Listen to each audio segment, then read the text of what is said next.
Welcome to Conversations Live. For more than a decade, we've brought you the best in books, entertainment, celebrity interviews, and current events. When the movers and shakers of the world have something to say to you, they say it to us first. Here's your host, Cyrus Webb. And welcome back, everyone, to Conversations Live. I'm your host, Cyrus Webb. Glad you all could join us once again, both for a radio audience here in Mississippi at WYAD 94.1 FM and WYADonline.com. We're glad that you all could be with us. Also, just tuning in through our friends at iHeartRadio and Amazon Music Podcasts. We're glad you all could be with us as well.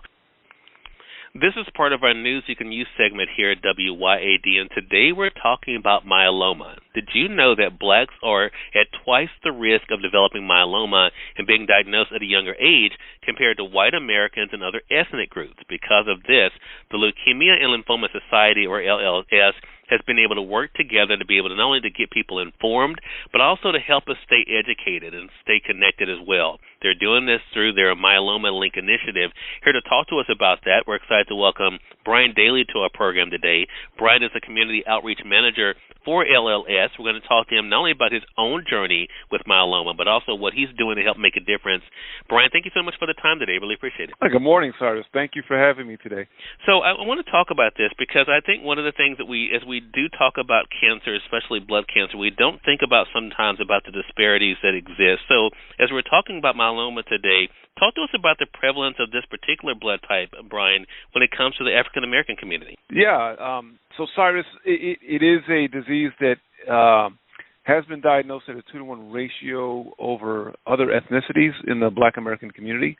However, anyone can be diagnosed with myeloma. The profile has shifted recently, meaning like over the past 30 to 40 years. It used to be that the profile was typically a middle-aged white male, generally in their 70s, who was diagnosed with this disease. But that profile has shifted just over the past 30 or so years, whereas now, African Americans, typically in their 50s, 50 to 55, are being diagnosed at a higher rate. So that is something that the Leukemia and Lymphoma Society recognized as a disparity that, because it's a blood cancer, fits into their wheelhouse of, types of cancers that we're trying to, ultimately eradicate. Yeah. And Bryon, as I mentioned, this is a personal journey for you. Talk to us about your own diagnosis. So I'm a survivor of myeloma, and it's actually myeloma. A lot of people confuse it with other types of diseases like melanoma, which is a skin disease. Myeloma, myeloma, is a blood cancer that impacts your plasma cells. It actually it contains a rogue protein that multiplies freely and crowds out a lot of the good cells and causes havoc in your system. Typically, it's sort of a stealth response where you're not really going to see any symptoms until generally it's taken root in your system. So for me, I was diagnosed in 2018, early 2018, and went through several rounds of chemotherapy. It was a shock to me because I have no history of cancer in my family, so wasn't really expecting it. And so because of the diligence of my primary care physician, they watched very closely, the trends in my protein levels, both in my urine and my blood, where there was a flag that there was a spike in elevated protein over the course of several months. And that paired with a trip to the gym where I fractured my finger. It seemed to me like a sprain, but 2 weeks later, it didn't heal quite like it had in the past.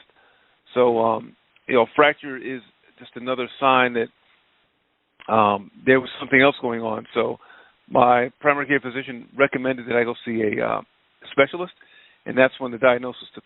And I'm so glad you could share that with our audience here for sure. So last year you officially joined the LLS community and being able to support what they have as far as their Link initiative. Talk to us about that and its importance in reaching different communities. Yeah.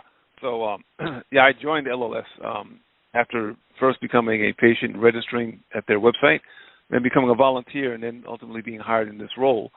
The Myeloma Link program, that's the initiative that the Leukemia and Lymphoma Society launched back in 2017 to address the disparity. Operates in 13 cities. Basically, we promote awareness of the disease and blood cancers in general in the Black community through churches, other partners and alliances which help us to reach the community members. And it's been a great, fulfilling journey for me.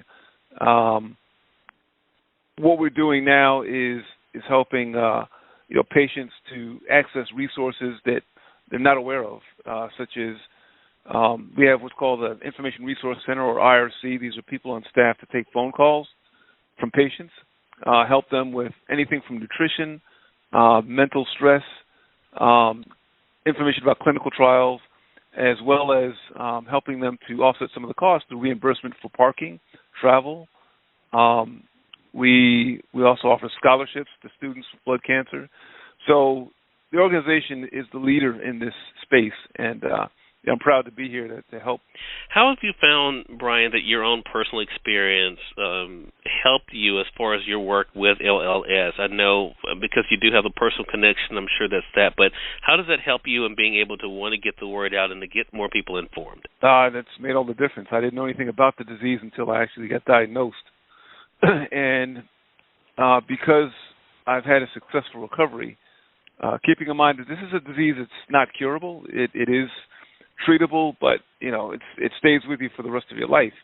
And I'm currently on a therapy medication that I've got to take indefinitely just to keep it at bay. But just that experience alone has offered me the opportunity to be more sympathetic to the patient community, and also my own personal journey helps others to kind of tap into those resources and cope, and really helps me understand, or helps them understand, what it takes to be a self-advocate patient, meaning asking questions, expressing how you feel.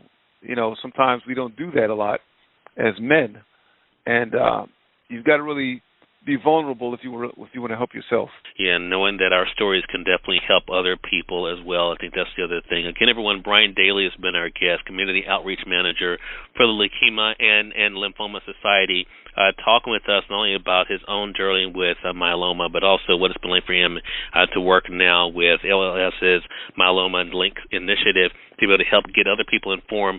Bryon, where can our audience go for more information? Yeah, that's where to reach us is you can go to the web at lls.org to get more information about Myeloma Link. Same thing, lls.org/myeloma, MYELOMA -link, or you can call the number directly at 844-955-LINK. Bryon, again, thank you so much for the great work that you're doing and for sharing your story. I know it will help to save lives, and looking forward to speaking with you again. Thank you so much, Cyrus. Have a good morning. Okay, you as well. And we thank your audience for tuning in to another great segment of Conversations Live, part of our News You Can Use segment here at WYAD 94.1 FM and WYADonline.com. Until next time, I'm your host, Cyrus Webb, saying as always, enjoy your day, enjoy your life, enjoy your world. Thank you all for choosing Conversations Live. So let's go make today amazing. Take care.